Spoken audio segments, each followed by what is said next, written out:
The sky was bleeding crimson across the Montana horizon when Amelia Garrison clutched her crying infant to her chest and watched her husband's wagon disappear with everything they'd owned.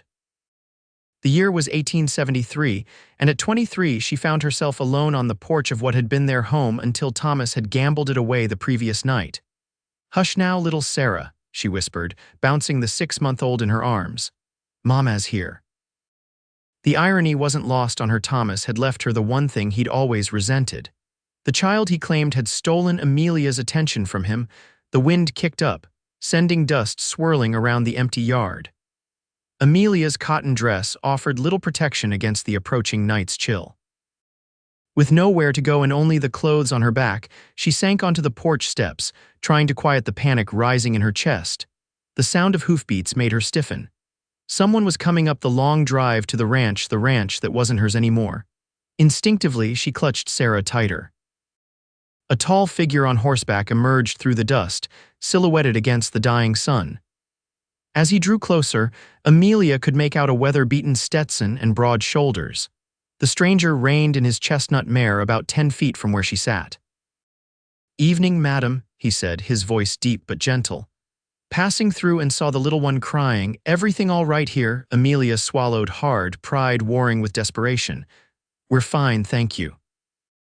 The man tilted his head, taking in the empty house behind her, the absence of any wagon or horse.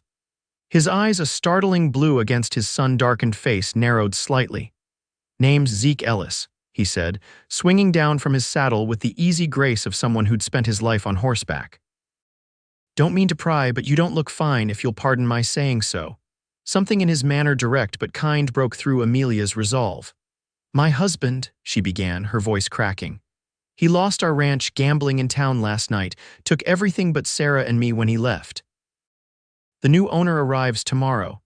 Zeke removed his hat, revealing thick dark hair streaked with sun-bleached strands. He couldn't have been more than 30. "That's a mighty tough spot, madam." Amelia Garrison. "Mrs. Garrison, you need a place to stay tonight. Town's 10 miles away." Amelia looked down at Sarah, who had finally quieted. "I know, I was trying to figure that out when you arrived." Zeke glanced at the darkening sky, then back at Amelia. "I've got a camp set up about a mile north. Nothing fancy, but there's a fire and food. You're welcome to it until you sort things out." Suspicion flared. "Why would you help strangers?" A small smile crossed his face. "My ma would haunt me till my dying day if I left a woman and baby alone with night coming on. I promise you'll be safe. You can even keep my pistol if it makes you feel better." Amelia considered her options, which were precisely none. "Thank you, Mr. Ellis. Just Zeke, please." She nodded and stood, adjusting Sarah in her arms.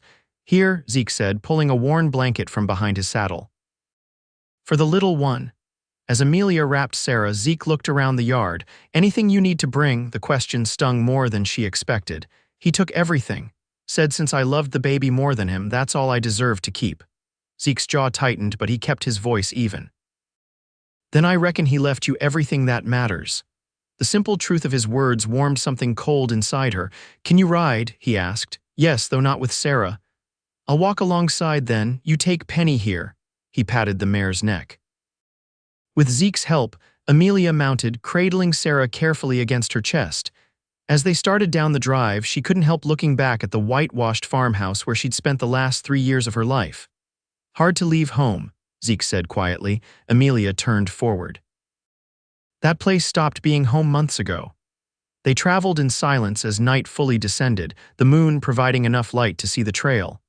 Sarah dozed against Amelia's chest, and for the first time all day, Amelia felt she could breathe.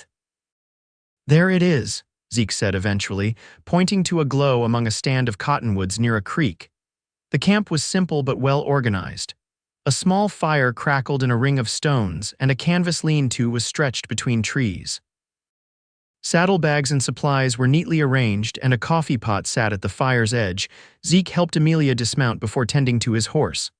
"Make yourself comfortable. Coffee's still hot." Amelia settled by the fire, grateful for its warmth. Sarah woke briefly, fussing, "She hungry?" Zeke asked, returning with a can of beans and some jerky. "Yes, but—" Amelia hesitated, embarrassment coloring her cheeks. Understanding dawned in his eyes. I'll just check on that coffee, he said, turning his back to give her privacy to nurse.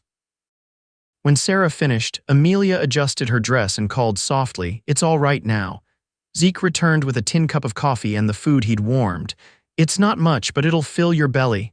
Thank you." Amelia accepted the offerings gratefully. "I haven't eaten since yesterday." Anger flashed across Zeke's face, quickly controlled. "Your husband leave you nothing at all," Thomas was. She searched for words. "Resentful of Sarah, of me. Things changed after she was born." "Some men can't handle not being the center of attention," Zeke said, settling across the fire. "No excuse for leaving your family with nothing." "Where are you headed?" Amelia asked, changing the subject. "Montana territory, got a line on some land north of Helena, going to try my hand at ranching." He poked at the fire. "Been driving cattle too many years, time to put down roots." "Alone." "For now, what about you? Any family nearby?" Amelia shook her head. "My parents died 3 years ago, that's when I married Thomas. He seemed so steady then." She looked down at Sarah. "I have a sister in Denver, but we haven't spoken in years." Zeke nodded thoughtfully. "Well, Mrs. Garrison, you've got decisions to make, but they can wait till morning. You and the little one take the lean-to, I'll be fine out here." Amelia wanted to refuse, but exhaustion was overtaking her. "Thank you for everything." Inside the lean-to, lying on Zeke's bedroll with Sarah nestled against her, Amelia finally allowed herself to cry quietly, so Zeke wouldn't hear. For all that she'd lost, and for the kindness of a stranger when she needed it most. Morning came with the chirping of birds and the smell of frying bacon. Amelia emerged from the lean-to to find Zeke crouched by the fire, turning strips of meat in a small skillet. "Morning," he said. "Hope you slept some." "Better than I expected to," she admitted, shifting Sarah to her other arm. The baby was awake and alert, studying the new surroundings with wide eyes. "She's a pretty little thing," Zeke commented, handing Amelia a plate. "Got your eyes." "Thank you." Amelia sat on a fallen log and began to eat, suddenly ravenous. "I've been thinking," Zeke said after a while. "Town of Riverdale's about a day's ride from here. Decent-sized place, might be work for you there." Amelia looked up. "What kind of work?" "Hotel usually needs help." "Maybe the general store, it's not much, but it'd be a start until you figure things out." The practical suggestion was a lifeline. "I could do that. I worked in my father's store before I married." Zeke nodded. "I can take you there if you like, it's on my way." Hope and wariness battled within her. "Why are you helping us?" Zeke considered the question seriously. "Had a sister once. She married young to a man who turned mean. No one helped her when she needed it." His eyes darkened with memory. "She didn't make it. I swore if I ever saw someone in need, I wouldn't look the other way." The simple honesty of his answer dissolved Amelia's suspicion. "I'm sorry about your sister," he acknowledged her words with a slight nod. "So Riverdale?" "Yes," she decided. "Riverdale." They broke camp efficiently, Zeke packing his few belongings while Amelia tended to Sarah. Within an hour they were on the trail, Amelia again riding Penny while Zeke walked alongside, leading the horse. "Tell me about yourself," Amelia said as they traveled. "How did you become a cowboy?" Zeke adjusted his hat against the morning sun. "Ran away from home at 15. My pa was a drunk who used his fists too freely. Found work with a cattle outfit heading to Kansas. Been riding the trails ever since." "And now you want a ranch." "Man gets tired of sleeping on the ground after a while," he said with a slight smile. "Want something that's mine, something I built." They stopped midday by a stream to rest and water the horse. While Zeke refilled their canteens, Amelia spread a blanket in the shade of a cottonwood and laid Sarah down for a nap. "She's an easy baby," Zeke commented, joining them with fresh water. "Most of the time." Amelia smiled down at her daughter. "Thomas never saw that, only heard the crying." "His loss," Zeke said simply. By late afternoon, the landscape began to change, rolling hills giving way to a broader valley. In the distance, the outline of buildings appeared. "Riverdale," Zeke confirmed. "We'll be there before sundown." As they approached the town, Amelia's anxiety returned. "I have no money, no clothes except what I'm wearing." "We'll figure it out," Zeke assured her, "one step at a time." Riverdale proved to be larger than Amelia had expected, a proper town with a main street lined with businesses, a church steeple visible at one end, and houses spreading out in neat rows. They drew a few curious glances as they made their way down the street. eventually stopping in front of a 3-story building with a sign proclaiming it the Riverdale Hotel. "Wait here," Zeke said, handing Amelia the reins. He disappeared inside, returning several minutes later. "Mrs. Winters owns the place. She's willing to meet you." The hotel owner was a stout woman with sharp eyes and a no-nonsense manner. She looked Amelia up and down, taking in the sleeping baby and travel-worn appearance. "Mr. Ellis says you're looking for work," she said directly. "Yes, madam." Amelia stood straight, determined to make a good impression despite her circumstances. "Ever worked in a hotel?" "No, madam, but I learned quickly. I kept books for my father's store and can cook, clean, and so—" Mrs. Winters nodded thoughtfully. "Lost my chambermaid last week. Got married and moved to Denver." She eyed Sarah. "Baby's a complication."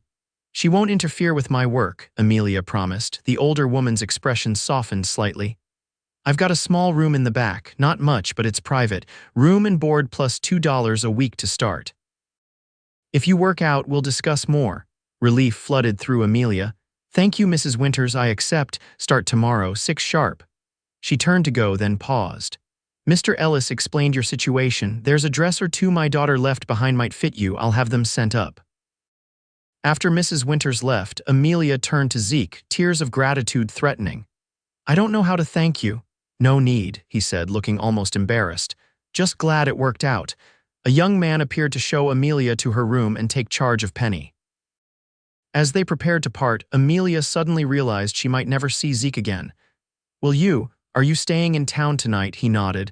"At the livery, got some supplies to pick up before I head north." He hesitated. "I could check on you tomorrow if you like, before I leave." "I'd like that," she said softly. The room was indeed small, just enough space for a narrow bed, a small table with a washbasin, and a rocking chair in the corner, but it was clean and private. After the hotel maid brought up a tub of hot water and the promised dresses, Amelia bathed herself and Sarah, grateful to wash away the dust of travel. That night, lying in the unfamiliar bed with Sarah beside her, Amelia stared at the ceiling, her mind racing with all that had happened in the span of 2 days. Sorrow for what she'd lost mingled with relief at having found safety and the beginnings of a way forward. And beneath it all, a confusing warmth when she thought of Zeke Ellis. Morning came too soon. Amelia dressed in one of Mrs. Winters' daughter's dresses, a serviceable brown cotton that needed taking in but would do, and prepared for her first day of work. Sarah, thankfully, was content to watch from a makeshift pallet as Amelia learned her duties. Mrs. Winters proved to be fair if exacting, showing Amelia how she wanted the rooms cleaned and linens changed. By mid-morning, Amelia had settled into a rhythm, moving efficiently from task to task while keeping an eye on Sarah. "You're a hard worker," Mrs. Winters commented, inspecting a freshly made bed. "That's good." "Thank you, madam." "Baby's father in the picture?" Amelia stiffened. "No, madam." Mrs. Winters nodded, unsurprised. "Better off without some men. My first husband was a wastrel. Second one's a good man, though." She softened slightly. "Town's having a social next Saturday at the church. You should come meet some folks." Before Amelia could respond, a voice called from the hallway. "Mrs. Winters?" Amelia's heart quickened at the familiar deep tones. "In here, Mr. Ellis," the hotel owner called back. Zeke appeared in the doorway, hat in hand. He'd shaved and changed into a clean shirt, Amelia noticed. "Just checking if Mrs. Garrison is settling in all right," he said. Mrs. Winters gave him a knowing look. "She's doing fine, got a natural talent for the work." To Amelia, she added, "Take your lunch break now, I'll watch the little one." Left alone in the hallway, Amelia and Zeke stood awkwardly for a moment. "You look well," he finally said. "The dress suits you." "Thank you, Mrs. Winters has been kind." They moved downstairs and out to the hotel's small porch. "When do you leave?" Amelia asked. "This afternoon." "Got my supplies and had the blacksmith check Penny's shoes." Disappointment settled in Amelia's chest. "The land you're going to, is it far?" 3 days' ride, give or take." Zeke shifted his weight. "Mrs. Garrison, Amelia, I've been thinking." She looked up at him expectantly. "Montana Territory's a hard place for a man alone, harder still for a woman with a child, but together." He trailed off, then started again. "I know we barely know each other, and I'm not proposing anything improper, but I've got land enough for 2 and you need a fresh start." Amelia's eyes widened. What are you suggesting? Come with me. As my partner, if you like, you'd have your own cabin. I'd build it proper. Safety for you and Sarah. A chance at something better than service work. The offer was unexpected, almost unbelievable. Why would you do that? Because in 2 days, I've seen you face losing everything with courage, because that little girl deserves a place to grow up free, and because he paused, choosing his words carefully, I think we could help each other build something worthwhile. I barely know you, she whispered. I know.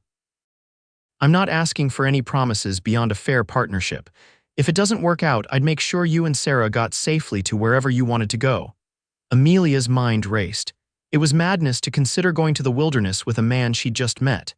And yet, there was something about Zeke Ellis that inspired trust. I need time to think, she finally said. He nodded, understanding in his eyes. I'll be at the livery until 4. Whatever you decide, I wish you well, Amelia Garrison. The hours after Zeke left were a blur. Amelia worked mechanically, her mind churning over the decision before her. Stay in Riverdale, where she had the security of a job but no real future beyond service. Or risk everything on an uncertain venture with a man she barely knew but instinctively trusted. As her shift ended, Mrs.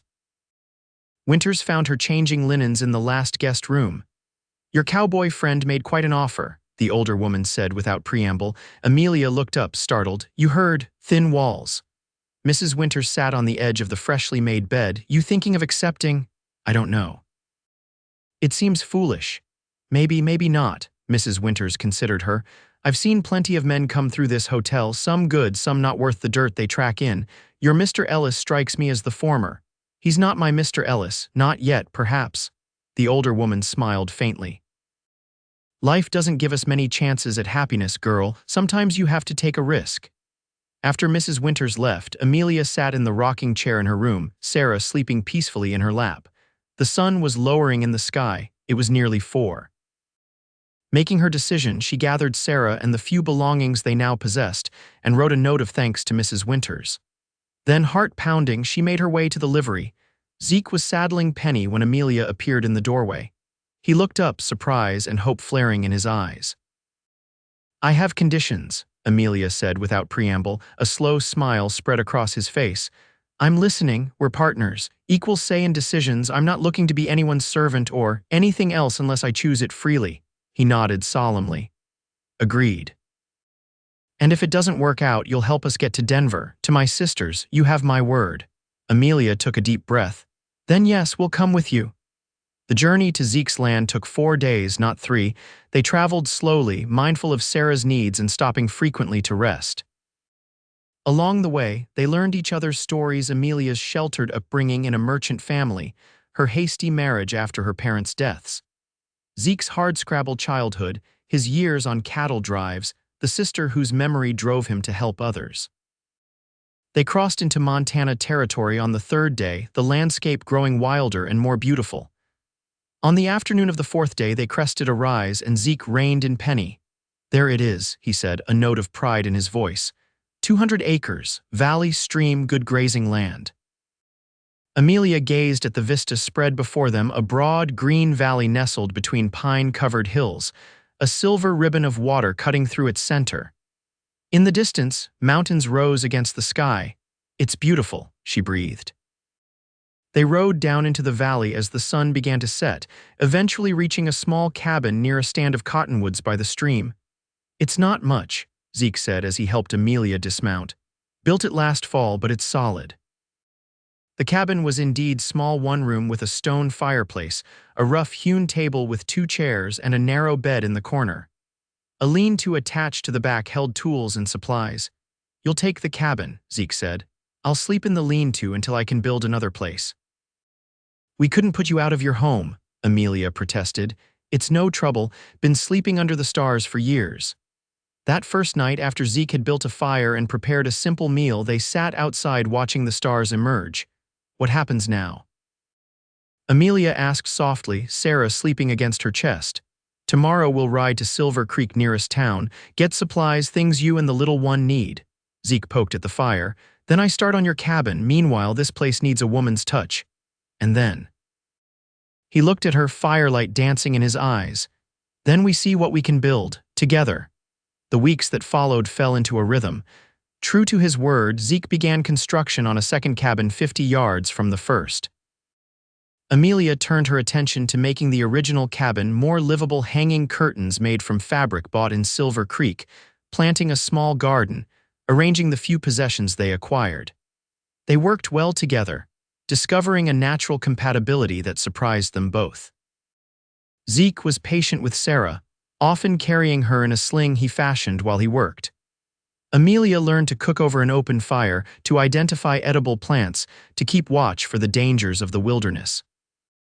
As summer progressed into fall, Amelia found herself watching Zeke when he wasn't looking, the way his hands moved confidently over whatever task he undertook, the gentleness with which he handled Sarah, the rare but transformative smile that lit his face when something pleased him. For his part, Zeke seemed content with their arrangement, respectful of the boundaries Amelia had established. He never presumed, never pushed, and yet Amelia sometimes caught him looking at her with an expression that made her heart beat faster. The second cabin was nearly complete when the first snow fell earlier than expected. Zeke worked through the storm to finish the roof, returning to the main cabin with ice in his beard but satisfaction in his eyes. "It's done," he announced, stamping snow from his boots. "Not perfect, but it'll keep the weather out." Amelia looked up from where she was feeding Sarah by the fire. "You're frozen through, come warm up." He hesitated, then settled on the hearth, extending his hands to the flames.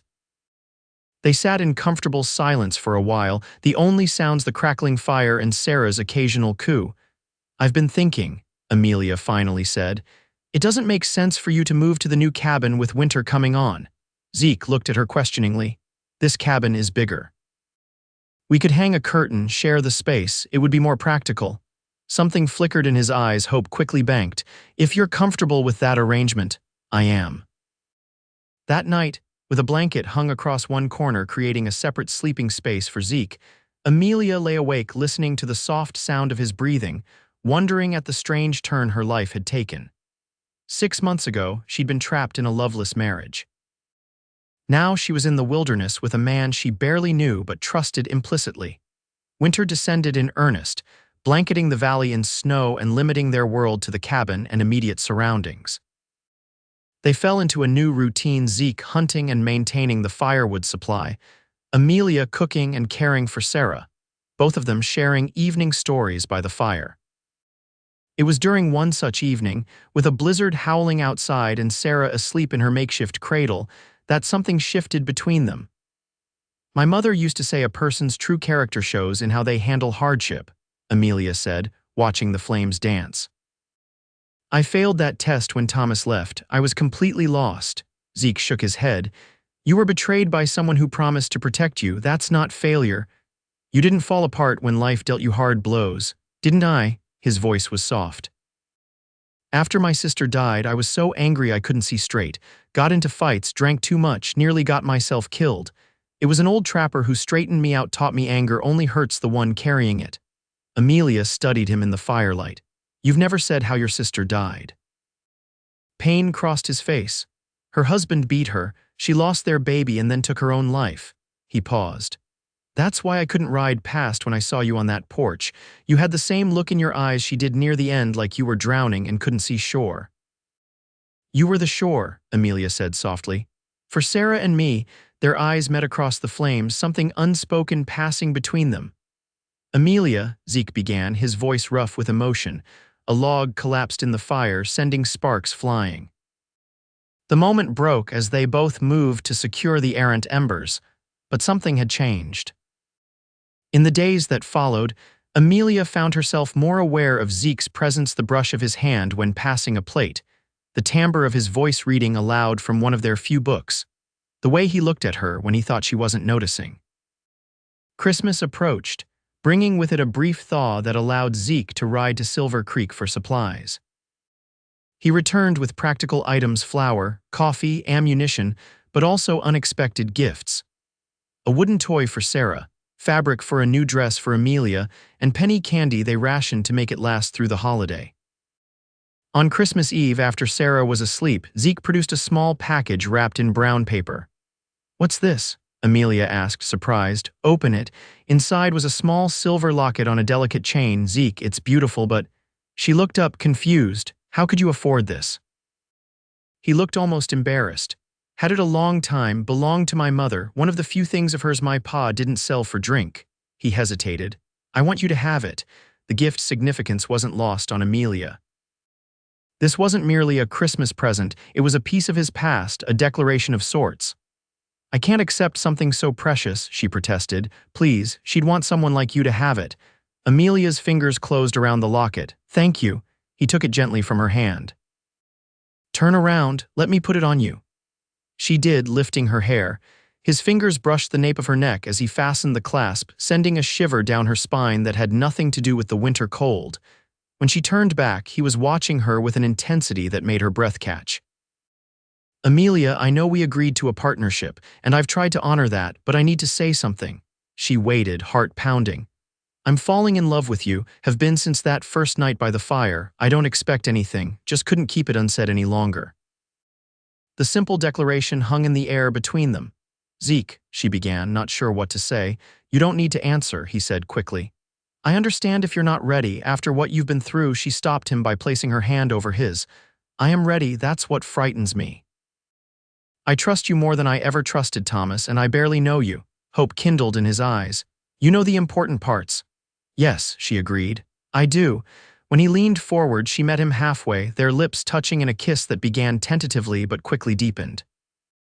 His hand came up to cup her face, gentle yet sure. When they broke apart, Amelia felt as though something long knotted inside her had finally loosened. I think I'm falling in love with you too, she whispered. His smile was like sunrise breaking across the mountains. Winter gradually yielded to spring, the snow receding to reveal new growth beneath. The second cabin stood empty, Zeke and Amelia having found no reason to maintain their separate spaces once they acknowledged their feelings. They were married on the first truly warm day of May, riding into Silver Creek for a simple ceremony performed by the town's preacher. Sarah, now 14 months old and taking her first unsteady steps, watched with solemn eyes as her mother promised herself to the man who had become, in every way that mattered, her father. That evening, back at their cabin with Sarah asleep in her newly crafted bed, Amelia and Zeke sat on the porch watching the stars emerge. I never expected this, Amelia said, leaning against his shoulder.